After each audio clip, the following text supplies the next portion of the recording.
It had been a long, ordinary evening when Eva, my wife of 6 years, dropped the bombshell.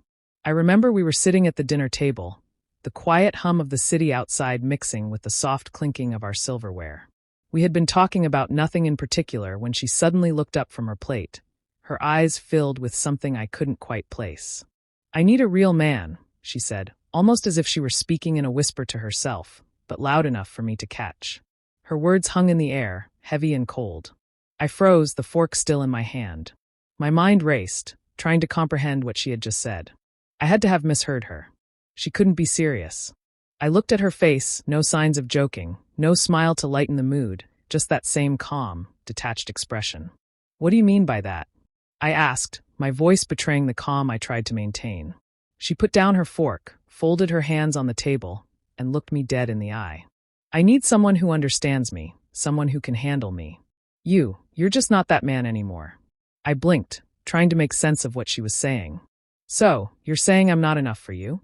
Her gaze hardened slightly, but she didn't hesitate. "I think it's more than that. I want someone who knows how to excite me, someone who isn't afraid to push me, challenge me. You've gotten comfortable, and so have I. I don't want to feel like this anymore." The words stung like a slap to the face, but I couldn't let it show. I leaned back in my chair, processing everything she had just admitted. I had suspected for months that something was off. Her distance, her late nights, her sudden interest in finding herself. But hearing it out loud, especially in such brutal terms, cut deeper than I anticipated. "And what? You think some other guy is going to be that for you?" I asked, trying to keep my voice steady. She didn't flinch. "Yes. I want to date someone else, someone who can give me what I need." There it was, the confession I had been dreading.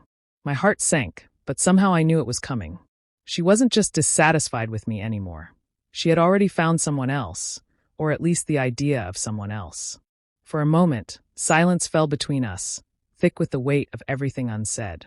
I could feel my pulse quicken, anger bubbling under the surface, but instead of shouting, I did something unexpected. I simply nodded.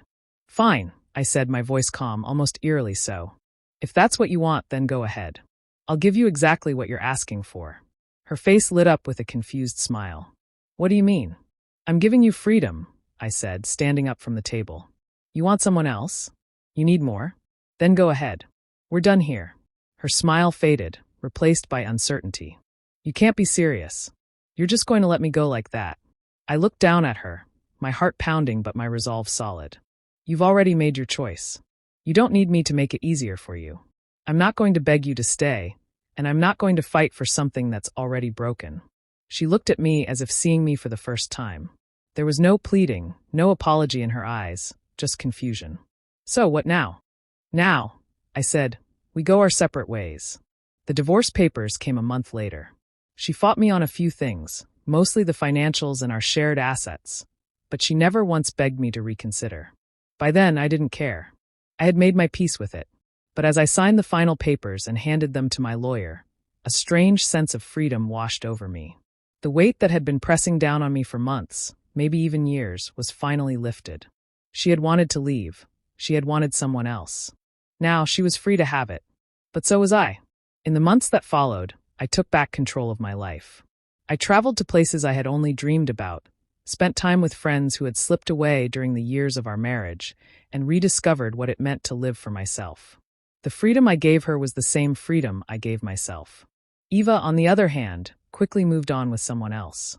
I heard through a mutual friend that she had found the real man she was looking for.